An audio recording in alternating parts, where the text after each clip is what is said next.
Yes students, बेटा video बनवाते जा रहे हो या कुछ पढ़ भी रहे हो, प्लीज़ पढ़ लेना, क्योंकि सिर्फ again the most important topic है। अब नहीं करा तो कब करा। अब कर लोगे तो आपके आराम से 30+ ले आओगे, क्योंकि यही टॉपिक्स हैं जो आने के चांसेस हैं। इसके बाद आप रफली एक बार गो थ्रू कर सकते हो अनदर टॉपिक। मैं तो ये कह रही हूँ, अगर इतना भी कर लोगे तो भी इनफ है। क्लियर हुआ? द नेक्स्ट इज चैप्टर 2 में जो डिफरेंसेस आएंगे, first is final good and intermediate good. Final good and intermediate good. Final goods क्या है? जो आपका बिल्कुल रेडी टू कंज्यूम है, ready to consume. And intermediate क्या है? ईदर फॉर रीसेल, या तो आप उस गुड्स को इसलिए लेकर आए हो आपको रीसेल करना है, और further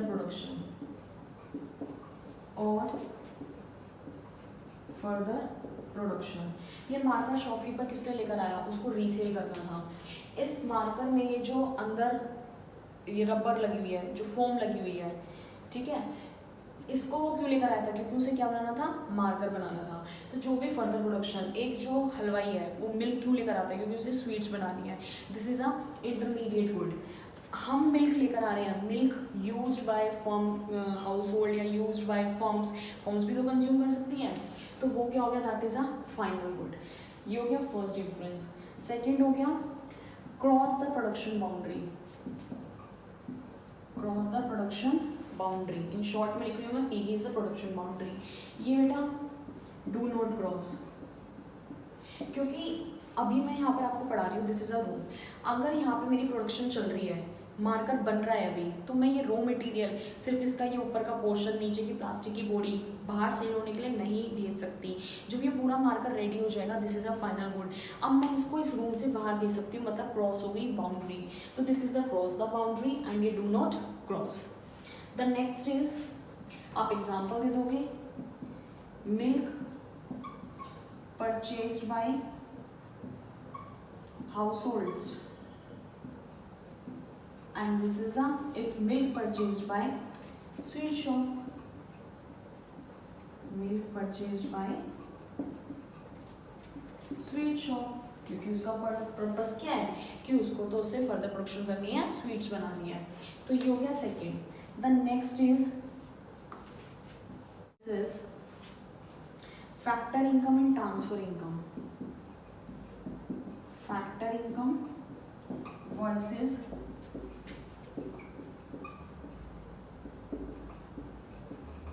transfer income. Factor income क्या है? जिसमें आप कोई प्रोडक्टिव सर्विस प्रोवाइड कर रहे हो। क्या कर रहे हो? Productive services. ट्रांसफर इनकम में विदाउट एनी प्रोडक्टिव सर्विसेज आपको पैसे मिल गए, without any productive services. PS is that is productive service. मैं कहीं पर जॉब कर रही हूँ, काम कर रही हूँ, मेरे को जो पैसे मिल रहे हैं, this is a factor income. Production काम किया है, प्रोडक्टिव काम किया है। घर पे आपके गेस्ट आए, आपको 100 रुपये दे के चले गए। हमारे रिश्तेदार तो 10, 20, 50 ऐसे दे के जाते हैं, ठीक है। अब ऐसा ना हो कि रिश्तेदार नाराज हो जाए, लेकिन 500 तो कोई नहीं दे के जाता। इतनी हाई उससे तो क्लास से बिलोंग नहीं करते, कोई 500 दे के जाए, वो तो लॉटरी लग जाती है हम लोगों की। मैक्सिमम 50-100 इतने मिल जाते हैं। अब जब वो हमें देके चले गए, हमने उनके लिए कोई काम नहीं करा। अब आप ये थोड़ी कहोगे कि मैं तो पानी लेके गई थी ट्रे में, या मैंने तो खाना सर्व किया था। हमने वो लव फिक्शन के लिए किया है वैसे तो, हालांकि हमें रिश्तेदारों से इतना कोई लगाव नहीं होता, कोई लव फिक्शन नहीं होता, लेकिन अब देखो इतनी बात नहीं करेंगे रिश्तेदारों के ऊपर, क्योंकि बस समझ जाओ आप। अब क्या है? Without any productive service. आपने कोई प्रोडक्टिव काम नहीं किया, फिर भी वो आपको पैसे देके चले गए, दैट इज, अगर उनके लिए हम लव फिक्शन के लिए काम कर रहे हैं, तो वो जो हमें पैसे मिले हैं, this is a transfer income. The next is, ये अर्निंग कंसेप्ट है। आप सुबह से शाम पे जा रहे हो जॉब के लिए, आप किस लिए जा रहे हो? जनसेवा के लिए तो नहीं जा रहे, अर्निंग कमाने के लिए जा रहे हो। लेकिन यहाँ पर आपका क्या है? Receipt concept. आपको वो पैसे देगा ही। स्टार्टिंग में तो हालांकि हम ऐसे करते हैं, नहीं नहीं रहने दो रहने दो रहने दो रहने दो रहने दो, मन में तो पूरा अंदर से होता है अरे दे दो, लेकिन एक्टिंग तो हम करते हैं। तो वो हमारा कंसेप्ट कैसा है, that is a receipt concept, हमको मिल गए। इसका एग्जाम्पल हो गया factor of payment. Factor of payment that is rent, wages, ये सब हो गई। और यहाँ पे क्या हो गया बेटा, ओल्ड एज पेंशन, जो हमारी दादी दादा इन सबको मिल रही है, वो कभी गवर्नमेंट के एम्प्लॉयज़ नहीं थे फिर भी उनको पैसे मिल रहे हैं, this is a transfer income. And the scholarship, flood victim में जो डोनेशन हुआ है, that is the transfer income. ये हमारा डिफरेंस हो गया। Now the next third, capital good and consumption good.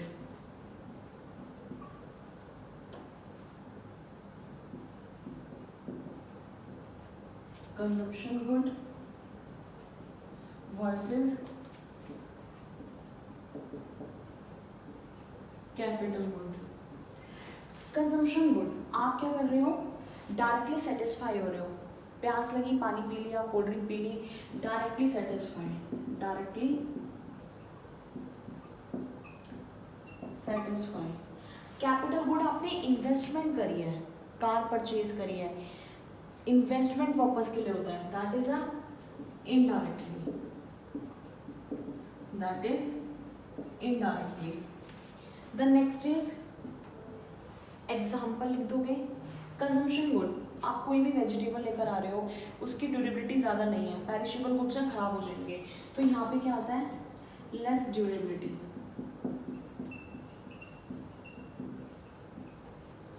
Car durable है, मोर देन 1 ईयर, उससे ज़्यादा कितनी भी चल सकती है, मोर देन 1 ईयर। क्लियर है।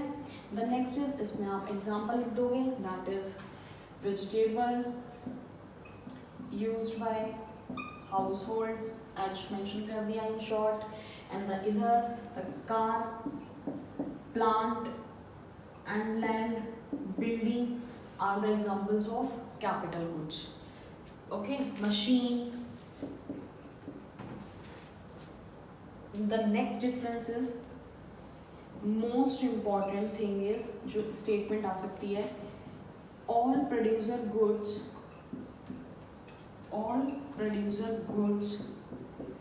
are capital goods, question mark, and the opposite, all capital goods are producer goods। इस टाइप से 2 स्टेटमेंट गिवन होंगी। और बेटा इसमें नेक्स्ट क्या लिखा होता है, डिफेंड और रिफ्यूट, डिफेंड या रिफ्यूट। जिन बच्चों को नहीं पता मैं बता देती हूँ, डिफेंड मीन्स आप एग्री हो, रिफ्यूट आप रिफ्यूज कर रहे हो, मैं इस स्टेटमेंट से एग्री नहीं हूँ। इसको करने से पहले, टॉपिक को करने से पहले मैं इन शॉर्ट आपको बता देती हूँ कि जो भी प्रोड्यूसर गुड्स हैं, जो भी प्रोड्यूसर गुड्स हैं, वो आप एक प्रोड्यूसर हो, कंपनी खोली, रॉ मटेरियल का यूज़ करोगे। मार्कर का एग्जांपल अभी हमने लिया था, मार्कर के लिए ये इसके अंदर जो फैब्रिक यूज़ हो रहा है, जो प्लास्टिक कवर यूज़ हो रहा है, फिनिशिंग जो दी है इसके ऊपर, जो लेबलिंग करी है, ये सब के लिए हमें क्या चाहिए, रॉ मटेरियल्स। क्या चाहिए, रॉ मटेरियल्स की हेल्प से तो बनेगा ये marker. And the second is, इसको फिनिशिंग दी है, इस शेप में कन्वर्ट किया है मशीन्स की हेल्प से। The next is capital good, the next is capital goods. तो एक प्रोड्यूसर को रॉ मटेरियल की ज़रूरत होती है और कैपिटल गुड्स की ज़रूरत होती है। बहुत बेसिक सा टर्म है, ये हेल्प करेगा आपको इस स्टेटमेंट में। The first we read out, all producer goods are capital goods. जितने भी प्रोड्यूसर गुड्स हैं, क्या वो सारे कैपिटल गुड्स हैं? No, because producer goods include the raw material goods as well as the capital goods।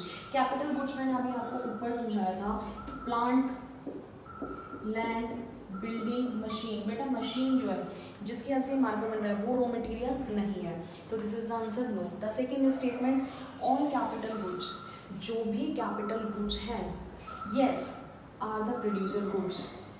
Capital goods are the producer goods, क्योंकि producer इनको use कर रहा है। तो दिस इज द स्टेटमेंट जिसको थोड़ा ट्रिकी आप कह लो, ये इस टाइप से गिवन हो सकती है। Difference first and second chapter में से मैंने आपको सारे डिफरेंस बता दिए, and the one difference can be come in your exam. हो सकता है कि एक डिफरेंस जरूर आएगा, हो कह सकता है बहुत से सैम्पल पेपर्स में है, तो आप प्रिपेयर कर लेना इसको।